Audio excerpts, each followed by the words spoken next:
Então, boa tarde a todos, obrigado pela vossa presença. Temos aqui um painel muito interessante que envolve utilizadores de Digital Infrastructures e prestadores de serviços.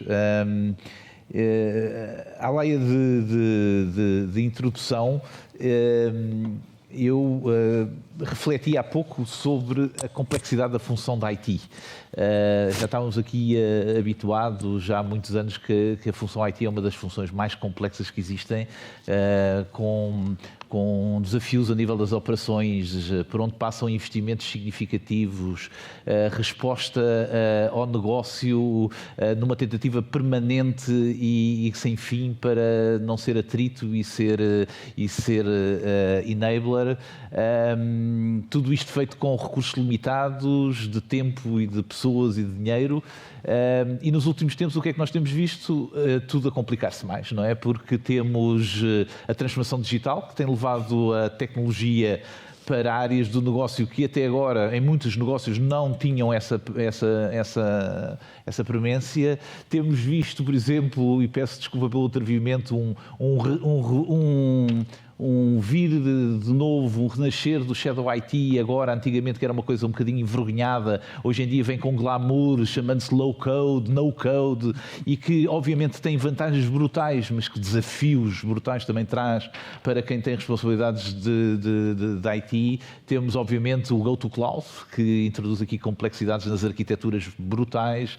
Temos o fim de uma barreira que dava um certo conforto à função da IT, que era aquele sítio onde acabava o IP, não é? Quer dizer, e a partir dali começava um mundo que já não era da nossa responsabilidade, não é? Com os bons SCADAs e noutros sítios, e hoje em dia essas barreiras caem. Eu penso em todos aqueles que têm funções de IT na área da indústria, na área dos gestores de infraestruturas, onde efetivamente a responsabilidade da função de IT está-se a alargar com todos os riscos, hospitais, onde se fala cada vez mais na convergência do IT com o OT e, portanto, onde essas barreiras desaparecem. Portanto, temos aqui desafios enormes, temos aqui uma audiência que obviamente vai falar sobre eles e vai falar obviamente sobre os aspectos positivos que as infraestruturas trazem, digamos, a resposta a estes desafios.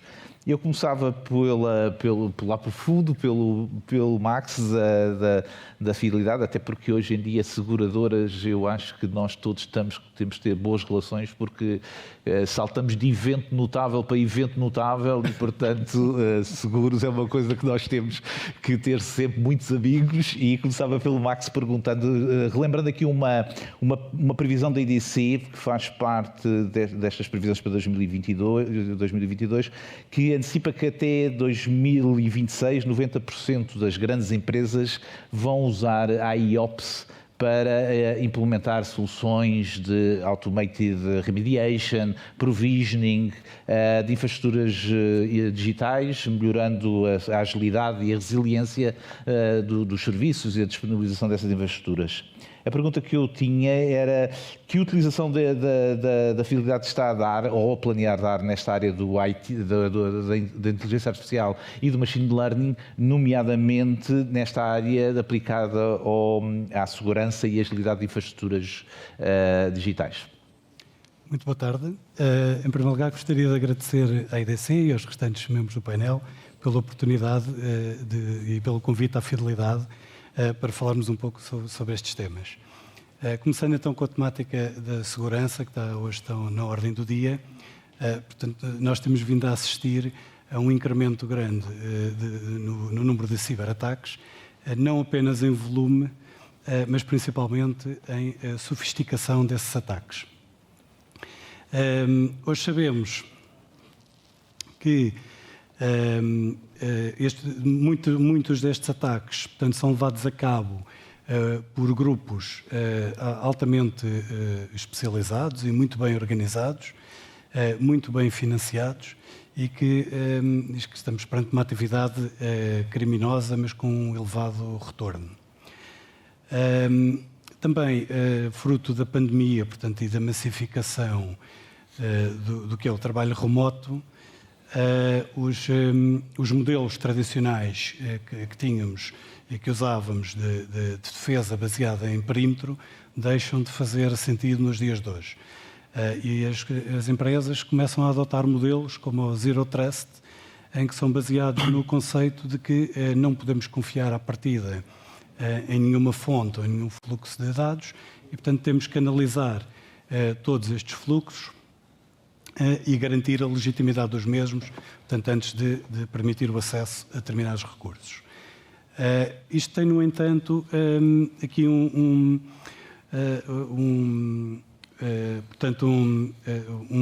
problema que é, como estamos a analisar uma quantidade tão grande de volume de dados e cada vez maior,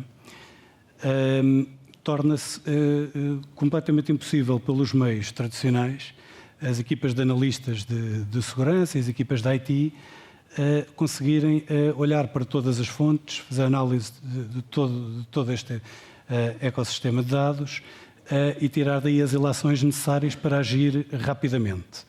Pronto, e é aí que entram muitos destes mecanismos de inteligência artificial e machine learning que permitem efetivamente fazer análises mais avançadas sobre todos estes data lakes, estabelecer baselines do que consideramos que é o comportamento normal, detectar desvios a esse comportamento normal de forma muito rápida e eficiente e também importante, portanto, apresentar portanto, esta visão holística do que se está a passar no nosso ecossistema a nível de segurança, filtrando a informação, portanto, e dando destaque ao que realmente é importante, em detrimento de outros eventos que possam ser trabalhados com menor prioridade.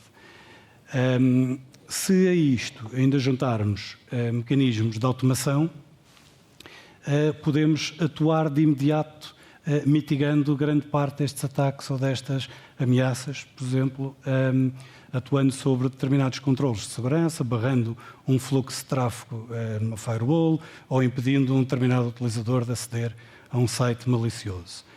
Isto vem retirar uma carga enorme de cima das equipas dos analistas de sistemas, das equipas da IT, que tradicionalmente faziam esta análise, o que lhes permite que eles se foquem em tarefas de maior valor acrescentado, como, por exemplo, a criação de novos automatismos ou tarefas que implicam, por exemplo, um decisor humano. Eu elencaria talvez dois drivers para que as organizações devam investir neste tipo de tecnologia. E o primeiro tem exatamente a ver com isto, que é a sustentabilidade das equipas de segurança e das equipas de IT. E o segundo é, sendo que estes grupos criminosos têm acesso a estas tecnologias, usam muitas vezes automação muito eficiente nos processos de ataque, uma empresa que não utiliza o mesmo tipo de mecanismos fica em clara desvantagem. Portanto, não só perante os atacantes, mas até perante as restantes organizações. Porque nós sabemos que há sempre um racional financeiro por trás destes ataques, um racional de o menor esforço possível para o maior ganho possível. E, portanto, se estou indeciso entre atacar duas empresas, uma eu percebo que não tem mecanismos evoluídos de defesa, a outra tem, a probabilidade é eu selecionar a que não tem estes mecanismos tão evoluídos de defesa. Mas saindo um bocadinho aqui do contexto da segurança, para dar outro exemplo, onde hoje estamos na fidelidade proativamente a usar este tipo de tecnologias, é, por exemplo, na otimização de performance. Portanto, nós usamos ferramentas que, baseadas num conjunto de sensores espalhados por todo o ecossistema, tanto a nível de infraestruturas como a nível aplicacional, portanto, em vários layers do ecossistema da IT, permite também mapear o que é o funcionamento normal do meu ecossistema de IT e com um foco na experiência do utilizador no acesso aos meus serviços. Portanto, nós hoje medimos um indicador, que é o AppDex, é um standard, portanto, Application Performance Index, que nos dá exatamente essa visibilidade para cada um dos serviços da fidelidade, como é que está a ser a experiência do cliente na utilização desse serviço. E, portanto, permite de forma muito eficiente detectar desvios a esse comportamento normal e dá às equipas de Service Desk uma forma também muito rápida de fazerem troubleshooting, identificando a root cause muito mais facilmente e, portanto, permitindo endereçar o problema que esteja a acontecer à equipa correta, seja uma equipa de rede, seja uma equipa de base de dados, seja uma equipa aplicacional. Portanto, eu diria que estas ferramentas hoje são absolutamente essenciais para as empresas conseguirem otimizar os seus processos e garantir agilidade nas suas operações. Ok, obrigado. Muito interessante. Eu imagino também que estas ferramentas sejam permitam também ser um acelerador de adoção de boas práticas, não é? Porque no sentido de que poderão, não é? Depende também, obviamente, das ferramentas, importar, digamos, know-how, por assim dizer, e pô-lo, digamos, ao dispor muito rapidamente e, portanto, ao retirar aqui o fator humano também tem essa vantagem adicional. Perguntava ao Roberto, IT Manager da Navigator Company, uma das maiores empresas portuguesas e uma empresa com relevância mundial no setor do pulp and paper, e que, tanto quanto eu conheço, tem a curiosidade ou o aspecto muito interessante de ter introduzido desde há muito tempo o IT como um aspecto diferenciador no seu negócio, porque tem um negócio, pelo menos na área do papel, make to order, e que significa uma grande, digamos, capacidade dos sistemas de informação para integrar end-to-end os processos. A IDC tem aqui uma prediction que prevê que até 2024 a maioria das aplicações legadas vão receber algum tipo de investimento na sua modernização, e que em 65% dos casos isto vai incluir algum tipo de utilização da cloud, de serviços cloud. A pergunta que eu faço é: quais são os planos da Navigator para a modernização das suas aplicações legadas, core, e qual o papel que antecipa que a cloud possa ter nessa modernização? Ok, boa tarde a todos. Obrigado também pelo convite. A Navigator é uma das maiores empresas de Portugal, é a terceira maior exportadora, uma empresa importante, né, para o país. É uma empresa do setor de papel e celulose tradicional, e esse mercado normalmente trabalha pré-estoque, ou seja, produz pré-estoque, é um papel, é uma commodity. A Navigator tem essa particularidade de produzir para um pedido, que é uma coisa um pouco incomum do setor. Isso vem em razão de decisões que foram tomadas no passado, de fortalecer o desenvolvimento de software, que representa as regras do negócio que poderiam trazer a competitividade, né? A diferença de competitividade para a organização. Como várias empresas do setor, a Navigator tem o SAP como sistema de gestão, né? Eu creio que grande parte das empresas portuguesas tem isso também. Mas nós temos uma área mais específica, que é a área comercial e de logística, bastante relacionado à entrega do produto, né? Com software desenvolvido internamente. É um software que foi desenvolvido já há uns 20 anos atrás. E depois nós temos uma outra parte de software importante, bastante estratégico, que é o software do chão de fábrica, que faz a gestão da produção. Esses dois foram desenvolvidos no passado, foram sendo atualizados naquilo que era, digamos assim, a tecnologia, mas a tecnologia em si ficou aquela. Então, por exemplo, o nosso sistema de logística está baseado ainda em Delphi, com Infomix, e o sistema de produção 4GL também com Infomix. Nós temos dois projetos bastante grandes agora de transformação desses dois sistemas. O da área de produção vai ainda manter um pouco dessa arquitetura que tem presente, o mesmo produto, mas para uma nova geração, onde o utilizador vai ter um browser típico de internet como interface, e vai nos permitir colocar outros tipos de código, várias camadas para representar, né, as regras de negócio, e depois uma abstração da base de dados. Na questão do sistema comercial, nós estamos fazendo um plano onde a arquitetura ainda está sendo definida, nós não sabemos o final qual vai ser efetivamente a tecnologia. Não vai ser low code, não vai ser plataformas dedicadas, por exemplo. nós vamos procurar ferramentas que sejam ferramentas de mercado, que são tradicionais, que são open source, e combinar essas ferramentas com as melhores práticas e aí definir como vai ser a arquitetura para essa nova geração do software que nós estaríamos convertendo. De toda maneira, nossa ideia no caso das aplicações próximas da produção, que tem uma sensibilidade de tempo de processamento muito grande, é ir para uma arquitetura Edge, onde eu poderia ter a orquestração do software, a distribuição do software centralizado, por exemplo, em cloud, mas a operação, o processamento da informação próximo de onde acontece o processo, né? da máquina de papel, próximo da máquina de papel.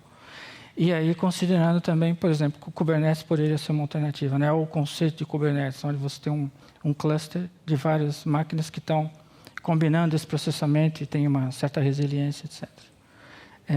No caso do software da área de logística, que chamamos de 3C, ou na camada comercial, a nossa intenção é que ele seja agnóstico de cloud, ou seja, eu posso rodar ele localmente nos nossos data centers ou em cloud, ou numa combinação dos dois. Então, a nossa ideia é já estabelecer, já desenhar essa arquitetura para ser uma arquitetura que seja flexível, compatível com qualquer, digamos, tecnologia que estaremos implementando. No momento, a nossa estratégia de cloud é ainda um pouco, digamos assim, não muito abrangente, ou talvez ainda inexistente, digamos assim.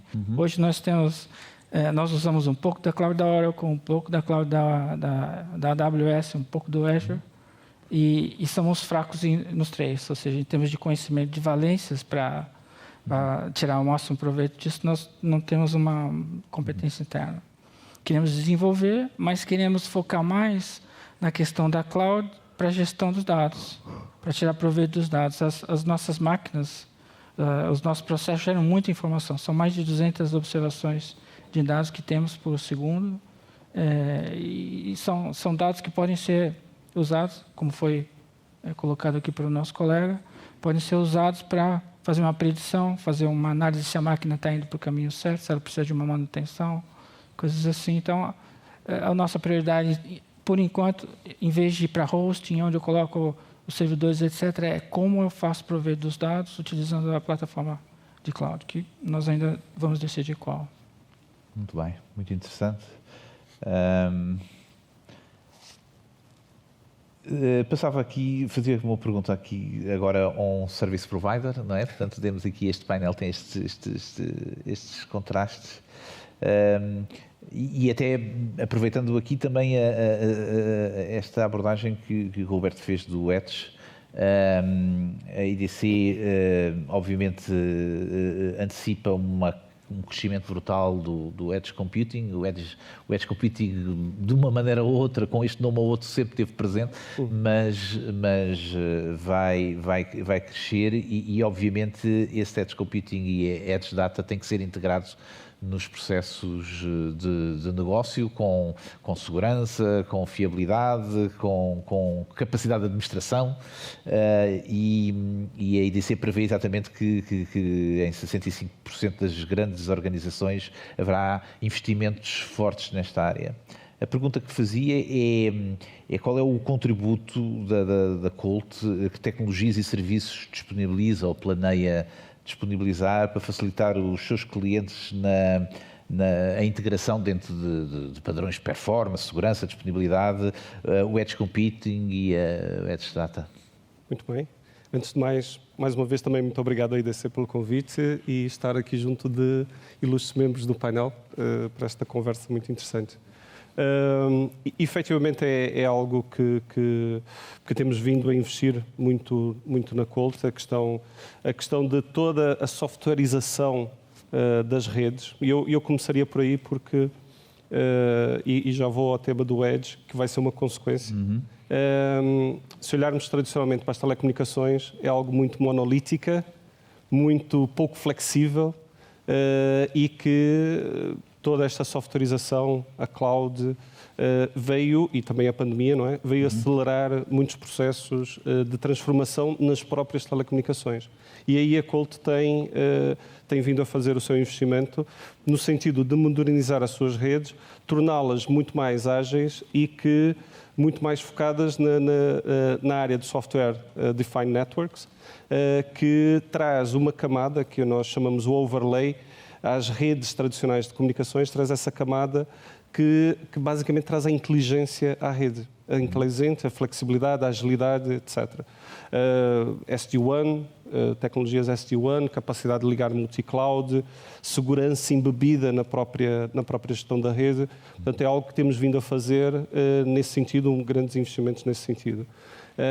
E eu diria que isto é fundamental para o quê? Para dois casos que eu vou partilhar de use cases que estamos a fazer na área de Edge Computing, que são de facto muito interessantes. Portanto, todos estes investimentos que a Colt tem feito é no sentido de criar aquilo que nós entendemos como Network as a Platform.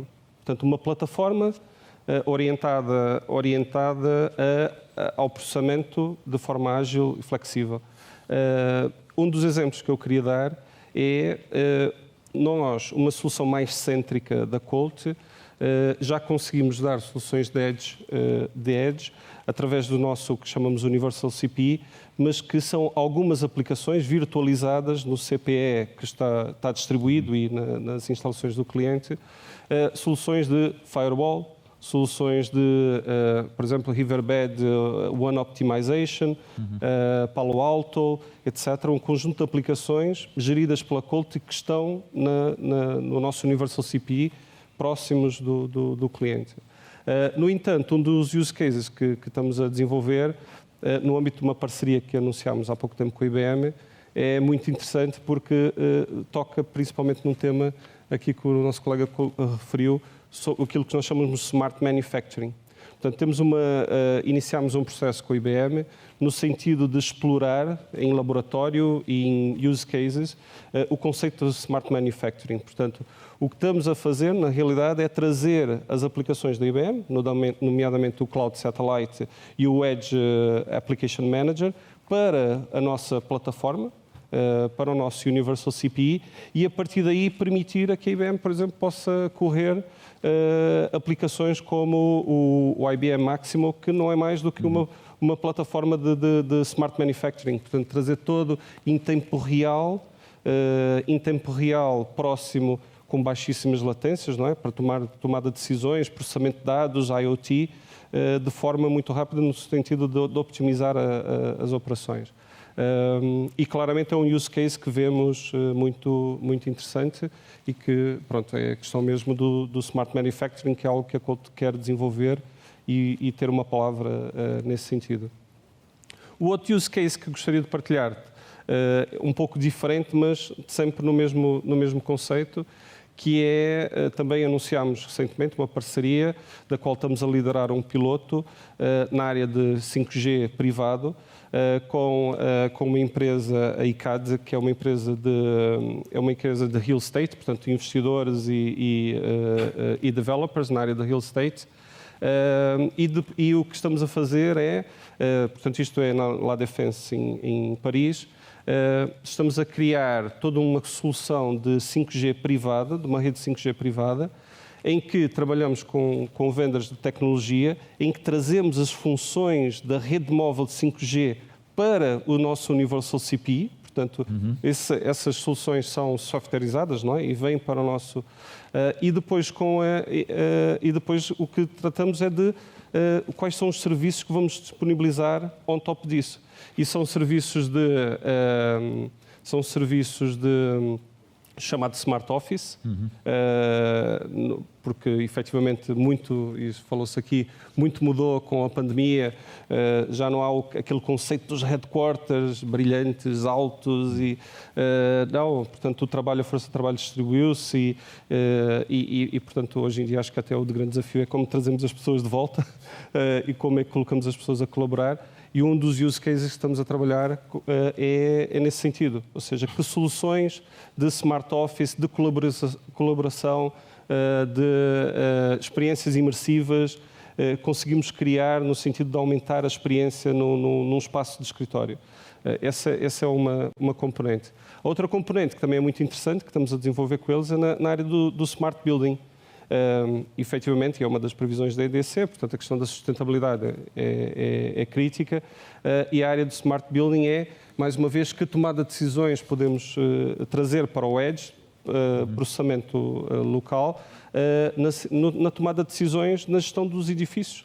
Consumo de energia, consumo da água, a gestão das facilities, e pronto, portanto é outro use case que eu gostaria de referir, que acho que é muito interessante, que estamos a desenvolver. E como podem ver, o Edge o que permite é que criar todos esses use cases para diversos setores. Portanto, há outros que estamos a trabalhar, neste momento ainda não posso referir, sim, mas que vamos brevemente comunicar, mas são todos, portanto, verticais que o 5G traz, e já começamos a ver o 5G, que não é tecnologia, é quase uma aplicação. Portanto, estamos a usar do ponto de vista da aplicação ao serviço das pessoas e ao serviço da humanidade também, não é? Portanto, como todos podemos beneficiar disso. Portanto, são este tipo de tecnologias e deste tipo de use cases que estamos a trabalhar e que são de facto muito interessantes. E haverá muito mais. Claro. Muito interessante, e acho que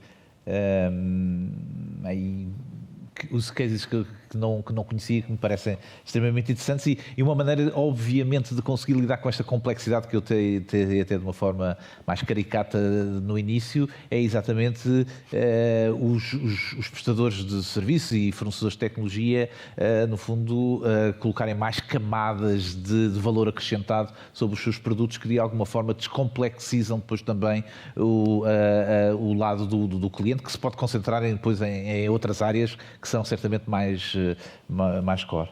Passava agora aqui à administração pública e ao Tito Vieira, que é diretor-geral do CEGER.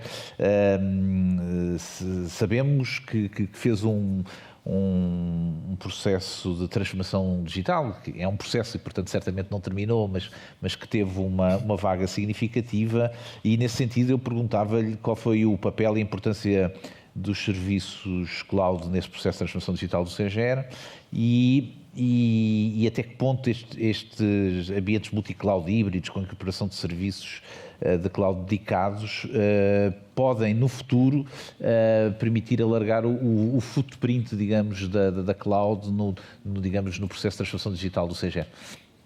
Muito obrigado. Boa tarde a todos. Cumprimento e agradeço o convite para participar. Enfim, talvez uma nota prévia, porque dita a sigla talvez nem todos associem exatamente ao que nós fazemos, mas nós somos um organismo que em Portugal trata de duas coisas principais. Uma é a rede informática do Governo e a outra é a parte da certificação eletrónica do Estado. Com este parênteses, só para enquadrar, portanto, o nosso foco de trabalho é este. E realmente realizamos um processo de transformação que, como processo, ainda não acabou, portanto, mas a nossa deadline, o nosso mapa estratégico terminava em 2021 e, portanto, essa fase concluiu com sucesso, concluiu atempadamente e, portanto, estamos agora a preparar a segunda vaga. E, portanto, nesse contexto, realmente, a cloud permiteu-nos ser um acelerador muito consistente de vários dos nossos das várias nossas etapas para chegar ao porto em que chegamos. Mas gostava de dar uma nota para dizer o seguinte: na verdade, para podermos fazer esse caminho, fez parte uma certa preparação. É muito clichê dizer pessoas, processos e tecnologia, mas, enfim, não se pode deixar de dizer isso. Mas, no nosso caso em particular, também além disso, houve uma dimensão que foi uma dimensão crucial, que era o seguinte: nós, como o nosso próprio nome indica, da organização, o nosso foco é a rede.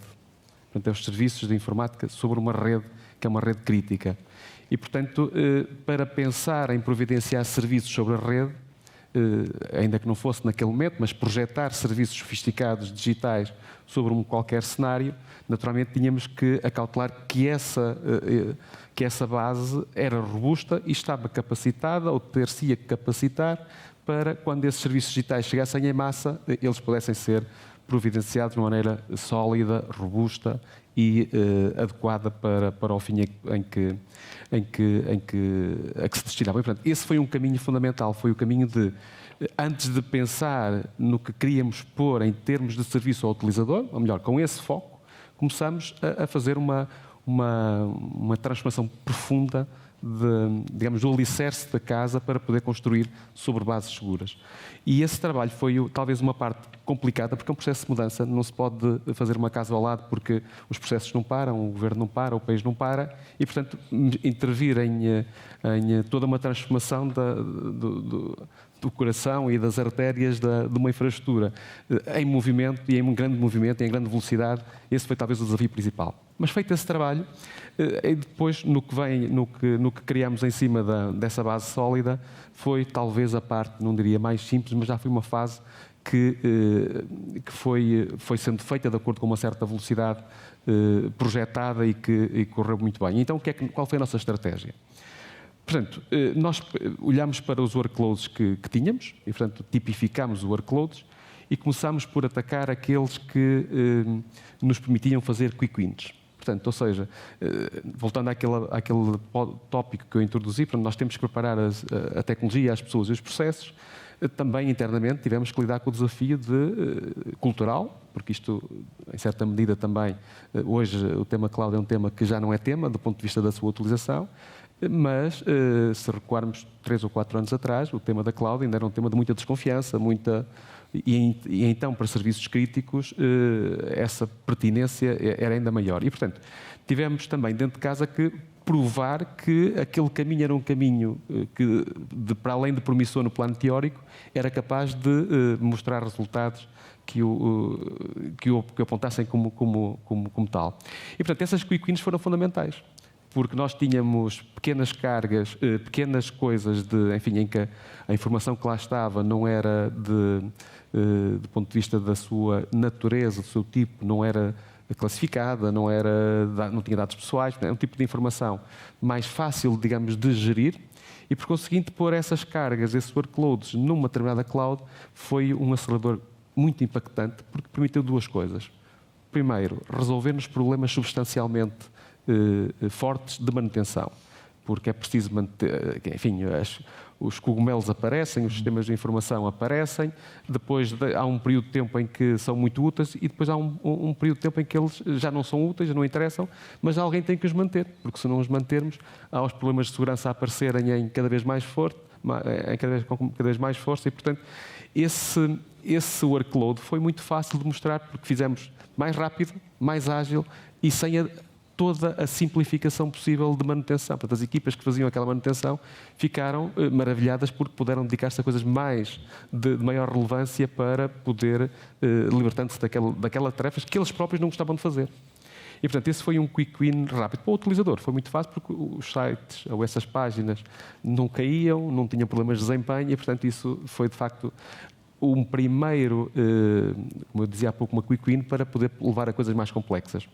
E, portanto, à data de hoje, nós usamos vários cenários para coisas muito diferentes e o nosso racional de decisão é sempre este. Foco nos dados, ou seja, na informação, melhor. Para aquele tipo de informação, qual é o melhor cenário de suporte, quer a ela, na perspectiva de a providenciar nos processos e nos momentos em que ela é importante, mas também em termos de infraestrutura no sítio que ela melhor deve servir. Vou dar um exemplo muito prático que se percebe. Por exemplo, se tivermos a informação que é classificada, e eu depois poderei explorar um bocadinho mais, que é um dos temas muito, muito relevantes para nós, naturalmente há muito poucas infraestruturas de cloud ao dia de hoje, ou se calhar uma ou duas no máximo, em Portugal, que estão capacitadas para poder, do ponto de vista mais não seja administrativo, suportar esse tipo de cargas computacionais. E, portanto, se quisermos tratar um processo ou um sistema de informação que lide com essa informação, naturalmente não podemos olhar para a cloud, ou melhor, não podemos olhar para a cloud no sentido mais lato, porque não vamos encontrar aí soluções. Naturalmente, se o nosso foco for algo que é mais impactante do ponto de vista até da opinião pública, o portal do governo, aí nós, por uma razão também estratégica, mas já diferente daquela que era o Quick Win, mas por uma razão muito estratégica, muito focada, por um lado, em resiliência, por outro lado, em disponibilidade e, por outro lado, em, digamos, contentorizar aquilo que possam ser iniciativas de ciberataques, porque é uma área muito exposta da nossa atividade, ou melhor, da atividade do governo, mas que nós suportamos pelo setor tecnológico. Nós aí aderimos à cloud, temos essa infraestrutura na cloud, com um cenário de alguma sofisticação tecnológica para acautelar eventuais males. E, portanto, esses são apenas alguns exemplos. Eu não queria, posso dar outros, mas trouxe apenas 3 para dar situações muito diferentes. Portanto, a primeira dos Quick Wins, esta segunda de Portal Governo e talvez uma outra que foi giro, e é giro partilhá-la, porque estávamos num processo em que, na altura, estamos a falar de 2017, 2018, na altura queríamos pôr um sistema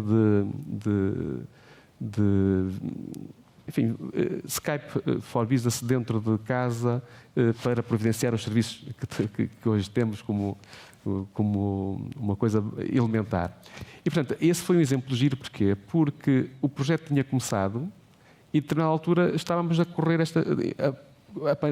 colocámos esta estratégia em movimento. E, portanto, aquele projeto que era suposto ser todo suportado on-prem, de repente colidia com esta estratégia, porque o raciocínio foi este. Bom, o que é que aqui vai ser tratado que tenha que estar dentro de portas, não é? Que tipo de informação é que aqui vai ser tratada? Que, digamos, as chamadas de voz, nós usamos um operador de voz e confiamos.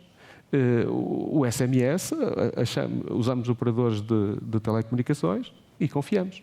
E, portanto, a questão que se tem que pôr não é para aquela tipologia de informação, há aqui gente, empresas, organizações, que têm uma estrutura, uma capacidade e uma sofisticação muito melhor do que nós dentro de portas para providenciar aquele serviço. E, portanto, o tema foi, bom, não vamos fazer dentro de portas porque tem que ser dentro de portas, vamos perceber o que é que queremos salvaguardar e dessa informação identificada, ver como é que ela é respondida. E, portanto, isso levou-nos, e é por isso que este exemplo é giro, porque levou-nos a interromper o caminho que estávamos a percorrer a essa época para pôr um Skype for Business dentro de portas e fazer logo movimentação para a cloud nativo.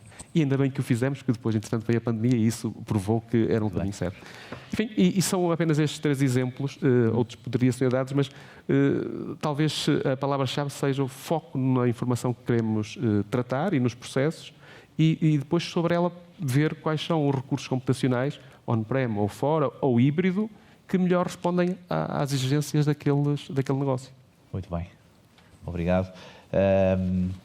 Acho a IDC tem muito interessante. A IDC tem aqui uma previsão que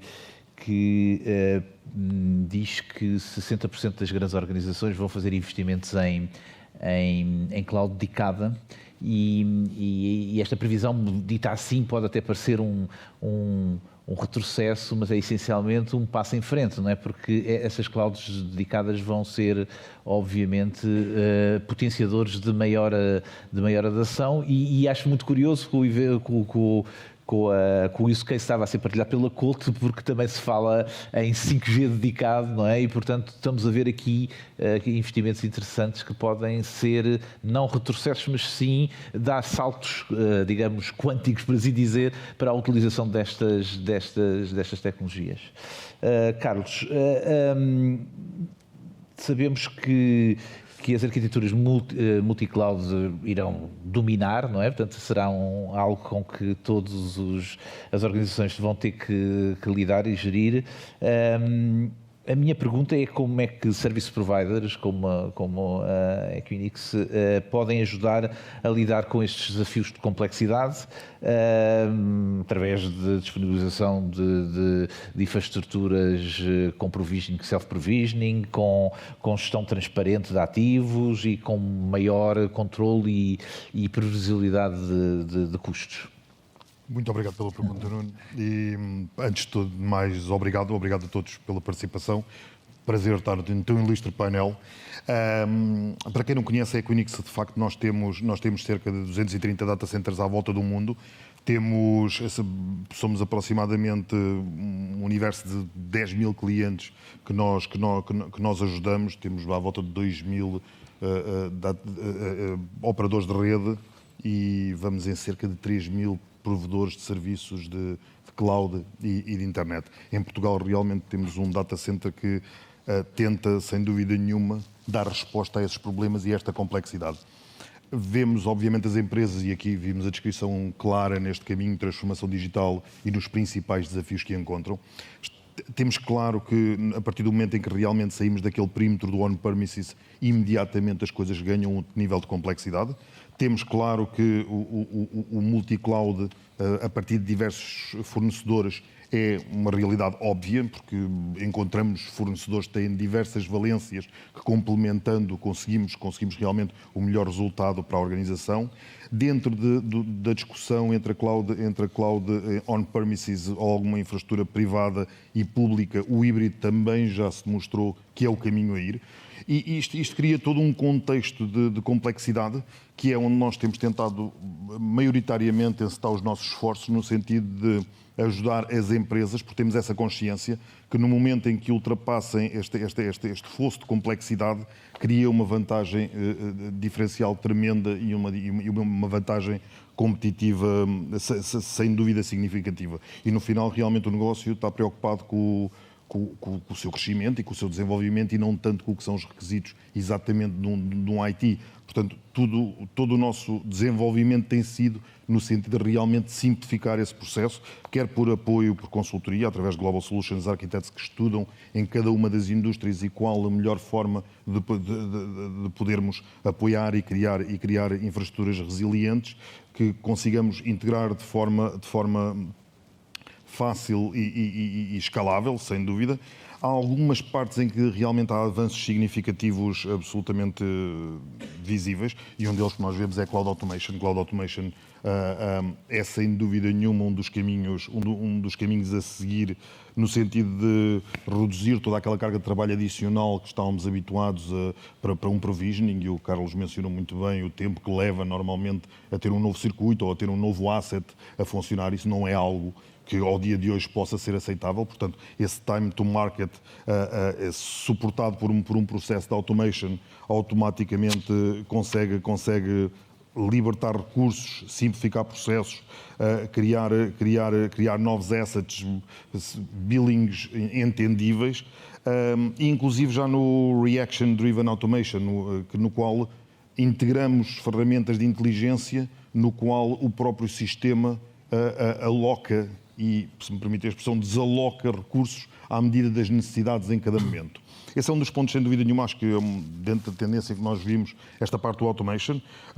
A segunda parte é, obviamente, toda a parte de agilidade, a agilidade que está associada a estes serviços. Houve uma parte em que mencionou também o meu colega de painel da Navigator, do tema das multi-clouds e de que parte mantém dentro, que parte mantém fora. Nós estamos a ver muito, realmente, as empresas a tentar balancear o que é o uso de multi-cloud dentro de um cenário público e o que é o on-premises ou um cenário de colocation. A repatriação de dados aconteceu e nota-se, eu acho que muitas das vezes vimos algumas empresas que foram, eu diria quase, se me permite a expressão, tão liviana quando demasiado cedo ao pote, e depois viram que realmente o sítio, o sweet spot e o balanço não estava naquela configuração, mas sim em algo que consegue balancear ambas. E vemos realmente a capacidade da infraestrutura própria ser uma continuidade do que é os serviços possíveis através de cloud e vice-versa. Obviamente que o desenvolvimento de Kubernetes, de containers, de microservices auxiliam tremendamente essa migração entre workloads, entre os dois lados, até conseguir chegar a este, que é o que nós procuramos sempre com os nossos clientes, é realmente chegar a este nível de otimização perfeito, em que conseguimos ir buscar o melhor de ambos os mundos e construir uma solução que, do ponto de vista financeiro, obviamente apresenta o melhor performance, eficiência, escalabilidade e tudo mais. Dentro também da nossa oferta e do que conseguimos propor, toda a parte, e o Carlos também mencionou com detalhe, todo um desenvolvimento de APIs que consigam integrar diretamente com a própria infraestrutura do cliente numa plataforma total de auto-provisioning, de modo a que consumir recursos e reajustar recursos ao longo do tempo para cada necessidade, para nós é absolutamente o ponto crítico onde cada organização deve procurar sem dúvida o seu equilíbrio. Mencionou o meu colega também de painel a dificuldade realmente das clouds onde estão, na maioria delas realmente as grandes availability zones continuam muito centradas no centro da Europa, nos principais mercados de Frankfurt, Londres, Paris e Amsterdão, mas a verdade é que algo que nós estamos a fazer desde há quase 20 anos, quando criámos o primeiro local neutro em Portugal para ligar todos os operadores e com soluções de colocation, neste momento está também a ser o local eleito para os grandes fornecedores de cloud público virem levantar os seus sistemas e as suas clouds em Portugal. Eu acredito que ao dia de hoje, e muito provavelmente a muito curto prazo, a cenários híbridos no qual se consigam use cases com latências extraordinariamente baixas, porque esse é um dos problemas, sem dúvida nenhuma, quando junto aos dois mundos, que eles estejam próximos, com latências extraordinariamente baixas vão ser possíveis em Portugal a muito curto prazo, tal e qual, e pondo as empresas portuguesas a competir ao mesmo nível de qualquer empresa que esteja sediada em Amsterdão ou que tenha headquarters em Amsterdão, ou em Frankfurt, ou em Londres, ou em qualquer uma destas geografias no qual esta capacidade já existe. Isto, resumindo entre tudo o que eu disse, criar sem dúvida nenhuma todas as condições para ultrapassar esta complexidade absoluta de sistemas, aproximando-se sempre a ideia de ambos os universos, de modo a que num mesmo local uma empresa consiga potenciar o que necessita e os recursos que necessita, seja dentro do público, do on-premises, seja dentro de um fornecedor público de cloud. Portugal acho que está num bom caminho e vemos já realmente esse interesse. E, aliás, a Google acabou de falar antes de nós e são um exemplo claro, já estão connosco e, aliás, já dão serviço a partir daqui e todos os outros estão a segui-los. Portanto, eu acredito que temos um amanhã muito, muito apetecível e estamos a criar as condições.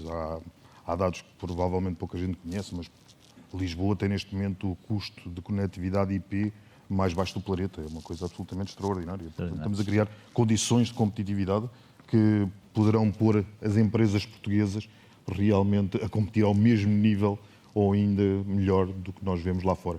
É um orgulho. Muito obrigado.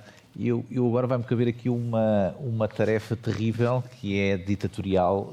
Nós tínhamos planeado para este painel 2 rondas de perguntas, mas com a primeira ronda esgotámos o tempo do painel. A IDC montou aqui um painel interessantíssimo, para já grande, no sentido que tem 5 convidados, mas onde junta a componente, digamos, dos utilizadores da tecnologia e dos service providers de tecnologia. A sensação que eu fico e a esperança que eu fico é que, efetivamente, há muita coisa que está a ser feita que vai ajudar a conseguir que esta função da IT, que está exponencialmente a aumentar de complexidade, sejam-lhe dadas ferramentas para poder lidar com ela de forma conveniente. Tenho muita pena de não podermos explorar mais exatamente estas sinergias entre utilizadores de tecnologia e provedores de tecnologia, mas pronto, o tempo aqui urge e eu tenho que terminar esta sessão agradecendo-vos a todos e pedindo à IDC que possa fazer uma temporada 2 deste painel porque merece, e agradecer ao painel, agradecer a todos os presentes, agradecer a quem está a assistir a esta sessão remotamente, relembrar que é importante que avaliem as sessões, que a plataforma digital do evento tem uma ferramenta para poder avaliar e, dito isto, passava a palavra para Gabriel Coimbra para a sequência deste evento. Obrigado a todos e, mais uma vez, peço desculpa por esta corte ditatorial. Podem-me tratar como Nuno Putin e, portanto, fica tudo lá mesmo. Muito obrigado.